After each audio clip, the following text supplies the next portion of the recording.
I've had quite a few people asking about the live streaming on the Canon 80D because it's certainly not simple. I think Canon have probably deliberately put obstacles in our path to stop us doing it because they've got a professional video range that you pay a hell of a lot more for, and obviously that does have all that functionality.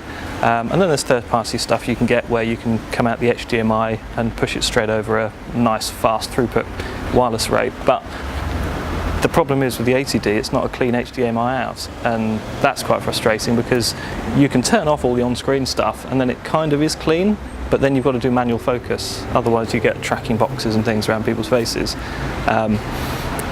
So USB seemed clean and it seems to work okay. I think I was getting about 35 frames a second on that when I had it ramped up to 60. I found actually running it on 30 seems a lot more stable, a lot smoother. You don't kind of get any bits where you think it's catching up on the stream, which is nice. I'm using a tool called Camera Live, which is on GitHub. I'll stick a link in the bottom there because I know a few people want to play with it.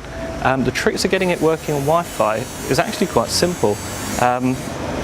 The app that the guy's written and uploaded to GitHub doesn't seem to notice whether the camera's connected via Wi-Fi or USB because it uses the Canon EOS utility software to make that connection, and it's obviously just ripping the live stream feed that you'd get if you're controlling the camera through the phone app or the laptop app, or desktop, sorry.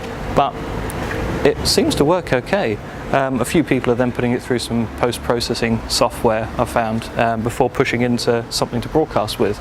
I was using Open Broadcast Studio, which I know a lot of the gamers use, and it's fantastic. To be honest, for an open source bit of software, you couldn't ask for more. You can do all your sort of keying and stuff, so you can have videos or stills behind you as the background.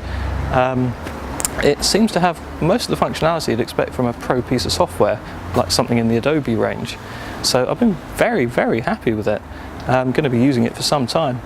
It seems to run fine on the newer style MacBook Pros as well. I've been using it on the iMac, probably 4-year-old iMac, and it seems to be running fine on that.